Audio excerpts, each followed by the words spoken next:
दोस्तों मैं आज लॉ ऑफ अट्रैक्शन के बारे में यूट्यूब पे वीडियोस देख रहा था, जिसमें कि मैंने देखा कि कई सारे लोगों ने लॉ ऑफ अट्रैक्शन के बारे में अच्छे से समझाया है, लेकिन मुझे कोई भी ऐसा वीडियो नहीं मिला जिसमें कि लॉ ऑफ अट्रैक्शन साइंटिफिकली काम कैसे करता है इस बारे में चर्चा हुई हो। तो मैं आज की इस वीडियो को काफी ज्यादा सिंपल रखने की कोशिश करूंगा ताकि आप लॉ ऑफ अट्रैक्शन की एक्चुअल साइंस को समझ सकें और अपनी लाइफ में इसे अपना सकें। तो मेरा नाम है एजे, आप देख रहे हैं एजे टॉक्स। चलिए शुरू करते हैं। इन स्टेप्स के बारे में पता चला तो मुझे ये बात पता चली कि धीरे धीरे जो आप चाहो वो आपको कैसे मिल जाए। सुनने में थोड़ा सा ये फेक लगता है यार, ये तो कैसी बातें हैं, लेकिन You must be clear what is it that you really want.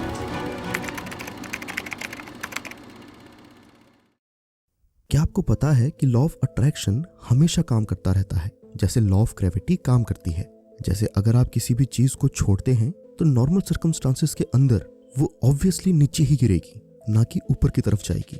इसी चीज को हम लॉ ऑफ ग्रेविटी कहते हैं, राइट?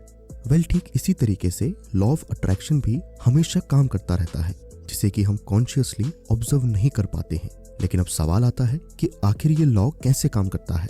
वेल, इसे समझने के लिए आपको अपनी इमेजिनेशन की मदद लेनी पड़ेगी। देखिए, हमारे दिमाग के बेसिकली दो हिस्से होते हैं, पहला कॉन्शियस माइंड और दूसरा सबकॉन्शियस माइंड। आपकी बॉडी एक मॉलिक्यूलर स्ट्रक्चर होती है, या कहें आपकी बॉडी एक मास ऑफ एनर्जी है जो कि काफी ज्यादा तेजी से वाइब्रेट कर रही है। अगर आप अपनी बॉडी को किसी हाई पावर माइक्रोस्कोप से देखेंगे तो आपको दिखेगा कि मॉलिक्यूल्स एनर्जी से भरे हुए हैं और डांस कर रहे हैं। अगर आप मूव नहीं भी करेंगे तो फिर भी आपकी बॉडी में मॉलिक्यूल्स मूव करते रहते हैं। यानी कि अगर आप किसी मरे हुए इंसान का कोई बाल तोड़कर ले आए और उसे माइक्रोस्कोप से देखें तो अगेन आपको एनर्जी डांस करती हुई दिखाई देगी, भले ही वो इंसान मर चुका हो। और अब एनर्जी की इन्हीं वाइब्रेशंस को कंट्रोल करता है आपका दिमाग। जब हम बच्चे होते हैं तो हमारा कॉन्शियस माइंड डोरमेंट होता है और सबकॉन्शियस माइंड एक्टिव होता है, और उस चाइल्डहुड फेज के दौरान हमारे आसपास जो कुछ भी हो रहा होता है वो सीधे हमारे सबकॉन्शियस माइंड में स्टोर होता जाता है, जो कि हमारे इमोशंस को जन्म देता है, जिसकी वजह से इसे emotional part of the brain भी कहा जाता है। और अब जो भी एनर्जीज हमारे सबकॉन्शियस माइंड में स्टोर होती हैं हमारे बचपन में, वो एक चीज को फॉर्म करती है जिसे कि पैराडाइम कहते हैं। तो अब अगर आसान शब्दों में पैराडाइम को समझें तो वो एक इंफॉर्मेशन है आपकी सभी हैबिट्स की। इसीलिए आपने सुना होगा कि लोग कहते हैं कि बच्चों को अच्छी संगत में रखना चाहिए ताकि उनके अंदर अच्छे संस्कार आए, क्योंकि एक बार जो हैबिट्स आपकी सबकॉन्शियसली बन जाती हैं वो आसानी से बदलती नहीं है। तो अब वापस टॉपिक पर आते हैं। अब हम इस पैराडाइम को एक्स टाइप एनर्जी मान लेते हैं, और आपका जो कॉन्शियस पार्ट ऑफ ब्रेन होता है, जैसे जैसे आप बड़े होते जाते हैं वो एक्टिव होता जाता है। इस कॉन्शियस माइंड का मेन काम होता है हमारी सबकॉन्शियस माइंड की इंफॉर्मेशन को यूज करके सोचने का, यानी कि थिंकिंग। अब आप जितना ज्यादा सोचते हो उतने ही आइडियाज बिल्ड करते जाते हो, जिसकी कोई भी लिमिट नहीं होती है। अब जैसा कि हम सभी जानते हैं कि इस दुनिया में हर जगह एनर्जी है, तो इसी एनर्जी की वाइब्रेशंस हमारे कॉन्शियस माइंड के थ्रू बिना रुके एंटर करती रहती है। जब ये एंटर करती हैं तो आपके ब्रेन को सोचने के लिए पुश करती हैं। अब वो भले ही कुछ भी हो सकता है ये एनर्जी आपको एक्स टाइप थॉट्स को सोचने के लिए पुश करे। अब अगर ऐसा होगा तो आप खुद भी एक्स टाइप वाइब्रेशंस बन जाएंगे, जो कि एक्स टाइप रिजल्ट्स को प्रोड्यूस करेंगे। अब लॉ ऑफ अट्रैक्शन को लोग रिजल्ट्स को चेंज करने के लिए यूज करते हैं, लेकिन अगर आपको ऐसा एफिशिएंटली और इफेक्टिवली करना है तो आपको उस एनर्जी को चेंज करना होगा जिसे कि आपका ब्रेन अट्रैक्ट कर रहा है। नहीं समझे? वेल, आसान शब्दों में जो थॉट्स आप सोचते हैं वो आपकी वाइब्रेशंस को कंट्रोल करते हैं। ये वाइब्रेशंस और कुछ भी नहीं, बस एक आइडिया है। ये लॉ ऑफ यूनिवर्स है कि एवरीथिंग वाइब्रेट्स, नथिंग रेस्ट, यानी कि हम मोशन के ओशन में रहते हैं। तो जो भी थॉट्स आप सोचते हैं और अपने सबकॉन्शियस माइंड में अच्छी तरह डालते हैं तो वो आपकी बॉडी की वाइब्रेशंस को कंट्रोल करता है, जो कि आपकी बॉडी को डिक्टेट करता है कि कैसे एक्ट करना है।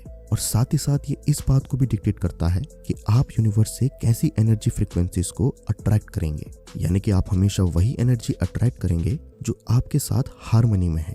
आप उन्हीं लोगों को अट्रैक्ट करेंगे जो आपके साथ हार्मनी में है। देखा आपने, हर एक चीज एक फ्रीक्वेंसी में ऑपरेट करती है, और इस यूनिवर्स में इनफिनाइट फ्रीक्वेंसीज हैं, लेकिन आप और मैं किसी एक सर्टेन फ्रीक्वेंसी पे ऑपरेट करते हैं, just like a radio station.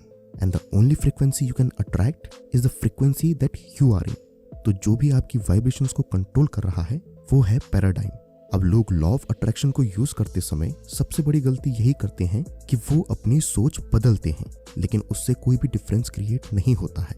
अगर आपको कोई डिफरेंस क्रिएट करना है तो पैराडाइम को बदलना होगा, क्योंकि अगर आप वाई टाइप थॉट सोच रहे हैं और आपका पैराडाइम एक्स टाइप है तो वो उन थॉट्स को रिजेक्ट कर देगा और लॉ ऑफ अट्रैक्शन काम नहीं करेगा। ऐसा इसीलिए होता है क्योंकि आपके दिमाग को कंफर्ट जोन में रहना काफी ज्यादा पसंद होता है, और जैसे ही कोई ऐसी फ्रीक्वेंसी एंटर करती है जो कि आपको अनकंफर्टेबल महसूस कराए तो आपका माइंड उसे फौरन रिजेक्ट कर देता है। फॉर एग्जाम्पल, अगर कोई व्यक्ति गरीब है तो बचपन से ही उसका पैराडाइम वैसी ही फ्रीक्वेंसीज को अट्रैक्ट करने के लिए ट्रेन हो जाता है जो कि उसे आगे बढ़ने नहीं देता है। कॉन्शियस माइंड में सोचने से लॉ ऑफ अट्रैक्शन काम नहीं करता है क्योंकि conscious mind educated part of the brain होता है, ना कि इमोशनल, जो कि हमारी बॉडी की फ्रीक्वेंसीज पे असर डाले। इसीलिए आपने देखा होगा कि कई सारे लोगों के पास बड़ी बड़ी डिग्री होने के बावजूद भी वो रिजल्ट नहीं ला पाते हैं। अब अगर मैं पूरी वीडियो को एक लाइन में समराइज करूं तो आपको उन वाइब्रेशंस को चेंज करना है जिनमें आप हो, यानी पैराडाइम को चेंज करना है, और जैसा ही आप ये कर दोगे तो आपका पूरा संसार बदल जाएगा। अब पैराडाइम को चेंज करना काफी ज्यादा मुश्किल टास्क है, लेकिन नामुमकिन नहीं है। आपको उस एनवायरनमेंट में रहना होगा जैसा आप बनना चाहते हो, और बस धीरे धीरे आपकी फ्रीक्वेंसीज, आपका पैराडाइम चेंज होना शुरू हो जाएगा और लॉ ऑफ अट्रैक्शन 100% रिजल्ट्स आपको दे देगा। हो सकता है कई सारी बातें आप ना समझे हों, तो उस पार्ट को रिपीट करके देखें, आप जरूर समझ जाएंगे। अब अगर आपको जानना है कि पॉजिटिव सोचने से हमारे शरीर में क्या बदलाव आते हैं तो लेफ्ट वाली वीडियो पे क्लिक करें, और अगर आपको जानना है कि क्या पाताल लोक सच में एग्जिस्ट करता है तो आप राइट वाली वीडियो पे क्लिक कर सकते हैं। तो आशा करता हूँ कि आपको ये वीडियो समझ आ गई होगी। मैं मिलता हूँ आपसे नेक्स्ट वीडियो में फिर किसी इंटरेस्टिंग टॉपिक के साथ। ये वीडियो पूरा देखने के लिए धन्यवाद।